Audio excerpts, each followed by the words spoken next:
And so it begins.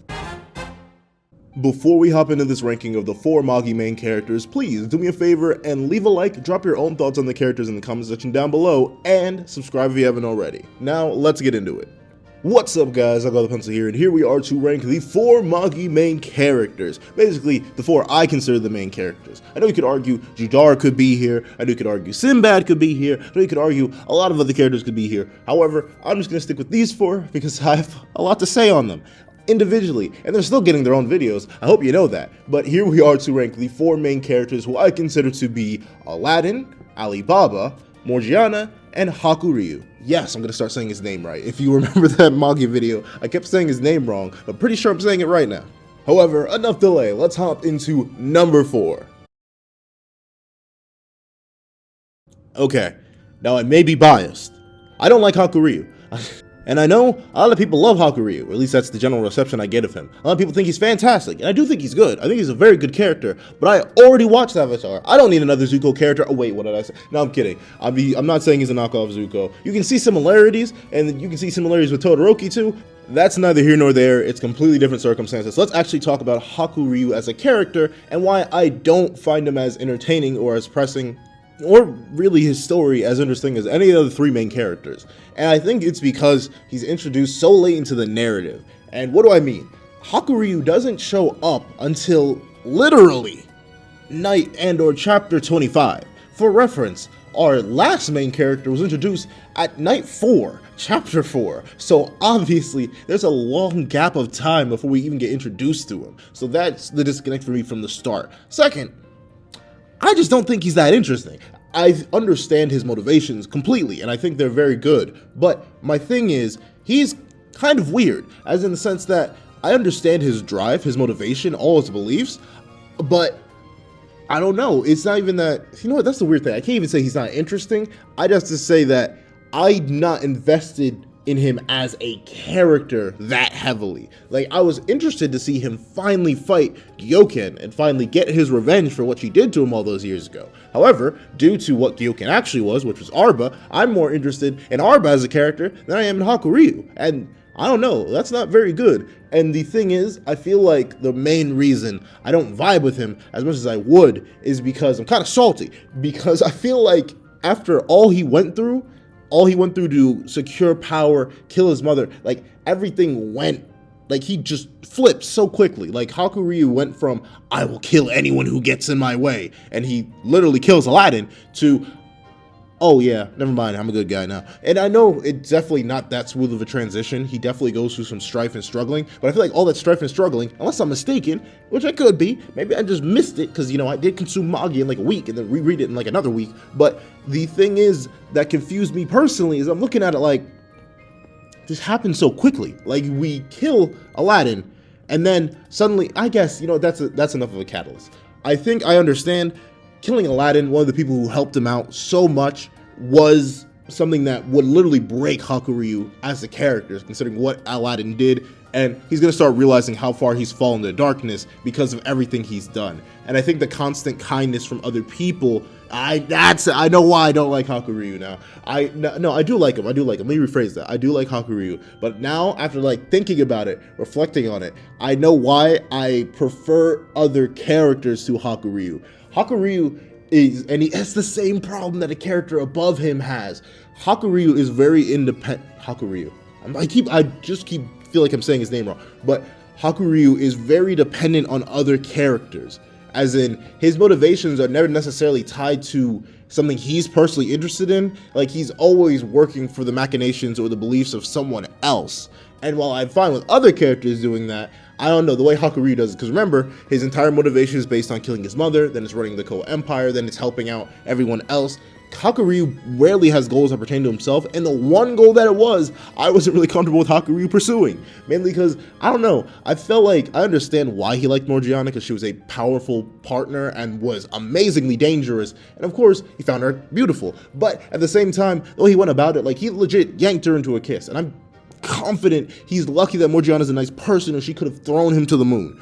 But that's the thing, Hakuryu is so dependent on other characters, whether it be Aladdin, whether it be Alibaba, whether it be Morgiana, whether it be Judar, like, Hakuryu is very much a follower type of character. Like, Hakuryu barely guides his own destiny in the most part. Like every other character to a degree, there's another main character I'm gonna complain about, but most of the characters in Magi, one of the main reasons I like this cast so much is because one way or another, they're following their own life. They're following their own path, their own destiny. But due to the external circumstances of Hakuryu's life, he can barely follow his own destiny. His own destiny has sort of been handpicked by beings far beyond him. In some cases, like Arba, quite literally. So I can completely understand why Hakuryu is the way he is. However, I ain't gonna give him a character pass though. He still got to hold that. So he's still the bottom of my main characters, mainly because he was introduced so late. He's not very independent of a character. And as much as I like his Jin transformations,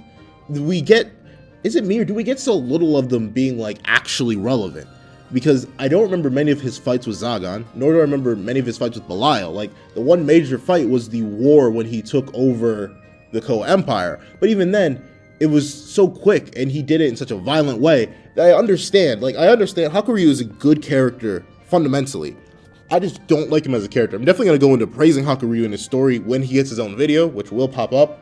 However, at the moment, this is my sheer likability of these characters for whatever reason. So while I can fundamentally understand that Hakuryu is a good character, a great character, in fact, if you look at it fully, like I'm just starting to do now, because this is what happens, I start talking about a character and then my brain starts playing jigsaw puzzle and putting things together. But at the moment, Hakuryu, still not a personal fan favorite for me, but I can understand people like him a lot. But enough of the Hakuryu, let's move on to number 3. Morgiana, you make me so sad. Come on now, why, Otaka Sensei, why'd you do this to me? I was liking it. Okay, here's the thing. I think Morgiana, fantastic character design. Honestly, my favorite race out of all the races that exist within the world of Magi is the Fenilis, because they're literally just superhumans. It's like if you threw some Kryptonians in a regular world and said, go wild. Of course, they can't fly or anything like that, but they're insanely powerful and it's great. Love it. Fantastic. Only thing I don't like about Morgiana, same issue I have with Hakuryu, doesn't guide their own fate, like slightly. I feel bad because I understand why. She was a slave. She's been a follower. That's not a choice in her life. However, I was hoping her arc was going to be finding her own way. And when we got to the Morgiana arc, where she's traveling on her own with that group of people, I'm like, yeah, we're doing good. We're doing great. However, the moment she falls back in line with the rest, she sort of it just falls apart a bit. And I understand, like, her main motivation after a while is either to A, get back to the Dark Continent to see where her people come from, or B, spend her time with Alibaba and get him to fall in love with her.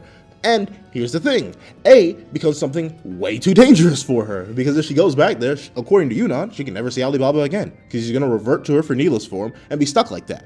And if that happens, obviously, she can't do any of Plan B at all. So what does she do? She returns back. She ends up going back to the rest of the group and living the good life. And while I'm happy that she lives the good life, and I think she has, in my opinion, one of the most fun fighting styles out of the entire series, mainly because, darn it, I like superhuman acrobatics. It's just something that I enjoy. I know it's not everyone else's cup of tea, especially when we got magic flying, sword-wielding, fire-breathing menaces flying around in Magi, as we do. But I don't know, good old superhuman movement, always, it entertains me, what can I say? But in terms of sheer character autonomy, she once again lacks in the same way Hakuryu lacks, where she's essentially a follower. And what hurts me the most is, like, I understand why she's stuck with the chains around her ankles. Like, those are technically her symbol. Like, if she was to get any sort of weapon, those would be the ones she would wear. But man, like, couldn't it be the necklace that she got from Aladdin? Like, not Aladdin. I keep saying Aladdin. Couldn't it be the necklace that she got from Alibaba?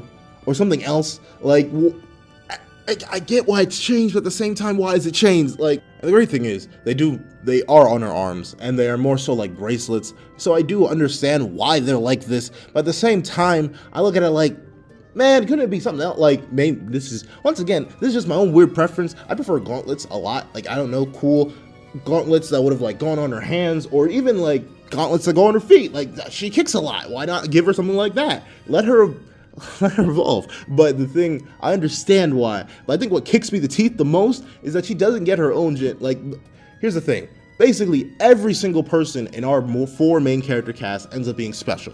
Except for Morgiana.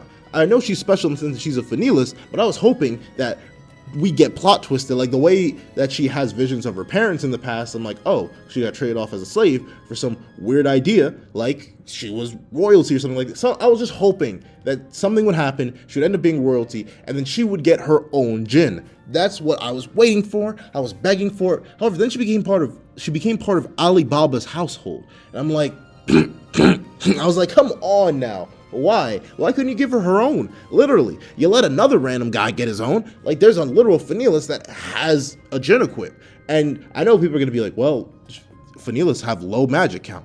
I know, but you could have written that otherwise. You could have made Morgiana the exception. Obviously, you can make exceptions for other. So, Boo Alexis has his own low Magoi count. So let him, but just do it just like you would with Morgiana. Let her flicker into a djinn equip for a moment, and then let her flicker out of it. So just, main issue with Morgiana, I think she has a fantastic design. I think she has a fantastic fighting style. I do like her story for the most part. I do love the finalists, everything about that.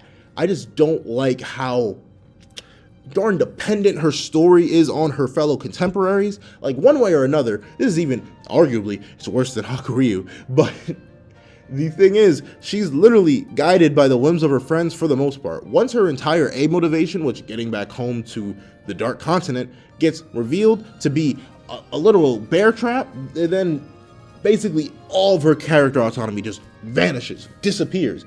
She goes off on her own for a short bit, only realized that was basically pointless, and that she basically has to follow her friends if she wants to have anything to do. And while that's understandable, it's okay to just follow your own friends, and if that's your desire, then that's fine. But me personally, the reason she doesn't rank any higher is because I like autonomous characters. I like characters that do things on their own. And sadly enough, Morgiana just doesn't do much of that after her truth is discovered, that she's a actual finalist that's secretly a beast in human form, and if she goes back over to where she came from, then she's in big trouble. But I suppose that's it. Enough of that. We're definitely going to talk about Morgiana in our own video, because I have things to talk about when it comes to either improving her or fixing her, at least in my mind. For some people, Morgiana is perfect, and I'm glad. But for me, she's not. But regardless of that, let's move on to number 2. Ali Baba. I like you, man. You're a pretty cool guy. However, what I gotta say about Ali Baba, what do I have to say about Ali Baba? He's autonomous. That's one thing I like. Ali Baba does drive his own tale. In fact, by the end of the series, late into the final arc, this is something that even Sinbad notices. Ali Baba has been legitimately using every last person he ran into, whether it be Aladdin, whether it be Morgiana, whether it be Hakuryu, whether it be Sinbad himself, whether it be Arba. He does guide his own fate, and I respect that a lot. He literally did the impossible, and it makes me wonder, it never gets confirmed, at least as far as I know, is Ali Baba like a secondary singularity, like on the same level as Sinbad? Because Ali Baba does some crazy stuff for someone who's supposedly just a regular guy. Obviously, he cheats death, quite literally, like he was dead, but no, he gets returned to the life because he got sent into Ilala and was just like, you know what, let me not be here anymore. And he just left after getting some help from everyone else. He is the person who ends up guiding his way back. Like, he goes to Balbad, tries to fix Balbad from the inside by working the way he can, realizes that fails, suffers for it, and then goes on to live a better life, and then goes on out exploring, comes back, realizes Balbad is still in a terrible state, and then just keeps trying to fix it. He keeps dancing around what the proper thing to do is, and I like that. Ali Baba is very much a character who grabs his fate by the neck and drags it along, and I like that. Do I think that he's a little bit bland at times? Yes, I do think he's a little bit generic. However, the moments where Ali Baba bursts into rage, they feel genuine. When he gets angry, when he gets mad, when we see... here's the thing. There it is. I feel like Ali Baba is one of the most believable characters in Magi. Like, there's not a moment where I look at something Ali Baba does and I'm like, is that something really that he would do? Is this something believable about the character? But no, he stays pretty much the same guy, except he learns. He learns a lot. And that's the thing. You can have flat characters that learn something. Typically, you want flat characters or semi-flat characters that grow and evolve while maintaining their same base personality traits. And I say Ali Baba does that rather well. He has his own strong fundamental morals and ideas, but he's willing, and whether he's willing or not, he will be molded by other people. Except unlike a character like Morgiana or unlike a character like Hakuryu, who instead of being molded by people is essentially molded by people, literally, like the people mold their own fates for them and they don't really do much except follow the others. Alibaba? Nah, my man chooses his own fate, and whatever, he takes the consequences and rolls with them. And I can respect that a lot in a character. Super realistic, super understandable, great character. Here's the thing though, I wish he had more than one Jin. Like, if Hakuryu could get more than one Jin, I don't get why Alibaba couldn't. If Sinbad got more than one Jin, I don't get why Alibaba couldn't. I know Sinbad was a singularity, and Hakuryu had special circumstances since he was kind of two people by the end of the story. But the thing is, I'm looking around like, I feel like him sticking with Amon just was kind of boring, but I'm not gonna lie. And well, another weird thing, this is just something I'm noticing off the top of my head before I move on to number one. Didn't Amon say he was gonna give birth? Whatever happened to that? I don't remember. Did anything ever happen with that? I've reread the story twice, and that's just a moment that sticks out to me. Yeah, I don't know. It seems weird, but regardless of that, I like Alibaba. Once again, he's gonna get his own video where I talk about him more in depth. I just don't want to spill all my beans right here, right now. But that's a general reason why he's my number 2 favorite main character. But let's move on to number 1. Aladdin slaps. I will hear no debate. I will hear nothing. I don't want to hear y'all in the I'm kidding. Y'all can talk in the comments all you want. Please do, in fact. I want to encourage discussion. But at the same time, Aladdin's my favorite main character. Hands down. He's one of my favorite characters, period. I don't know. Really like Aladdin. Why do I like Aladdin so much? You want to talk about trying to guide his own fate? My man was literally a higher dimensional being from a different dimension, an entirely different world, and told the nigh omnipotent being that he was living with, nah, B, tell me everything. Also, I want to go down there. I want to see it. Man was reading the world of There's not the world of Almatoran. He was reading the new world like a book and was like, you know what? I'm sick and tired of this book. Throw me in the VR. Put the Sword Art Online thing on my head. I'm trying to go in deep. And he got Ugo to do it. And he went in. That's like, here's the thing. I love Aladdin mainly because when I tell you grabbing fate by its wings, ripping the wings off, stapling to your back and moving with it. Aladdin is fate. Gosh darn it. Like, here's the thing. I love Aladdin because not only is he a great window into Almatoran, a very interesting part of the world, though I think it was introduced very jankily. Off a second reread, I think it's better, and I feel like it's definitely more hinted at than I initially thought on my first read through. So I think Magi, I think Aladdin being the link to Almatoran, fantastic. I love the mystery surrounding Aladdin because you know he's a Magi. It's explained that he's a Magi. However, the thing that kicks in is that you don't know how he's a Magi, since there's supposedly, according to one of the Magi that's there, only supposed to be 3 Magi at a time. So there's this random 4th one that happens to be extremely powerful and has a Jinn that's not even his own. So not only does Aladdin act as a good main character because of how he lives his life by his own whims and guides his own fate, but at the same time, he's also one of the most mysterious characters, period, because you don't know where he comes from, you don't know why he comes from, you don't get anything about him really, and by the time you do figure out who his family is, everything else, he's just super cool because his backstory is really interesting, and finding out all of his previous standings as a higher being who came down to a lower one, who ends up having to fight his grandfather and end up fighting Simba, everything really, really great. And I love how Aladdin sort of changes. He learns with the world, and it's like Aladdin heard my criticism of characters who follow other characters and went, hold on, you're right.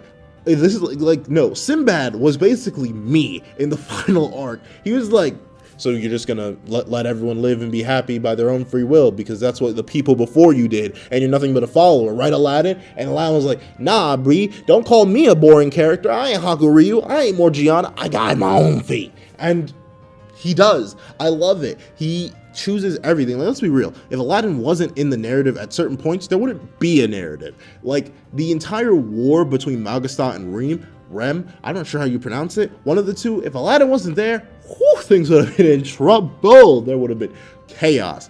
And honestly, that's great. I love it when you have, of course, he's a main character, so of course you can't take the main character out of the story. But there are some main characters where I feel like if you remove them from the story gets better. But Aladdin, no, you remove Aladdin from the story and things just get way, way, way worse. But obviously, I love Aladdin, guides his own fate in whatever way he can. He has one of the coolest end designs and power-ups that I've ever seen for a main character. Like the way he mixes both the magic of the old world and the new world to bring it all together, Solomon's wisdom, all of this great stuff. Aladdin's fantastic. I have to talk about him in his own video. I also go on for too long here. So there you go. That's my list. I think he's fantastic. Dude. And here's the thing.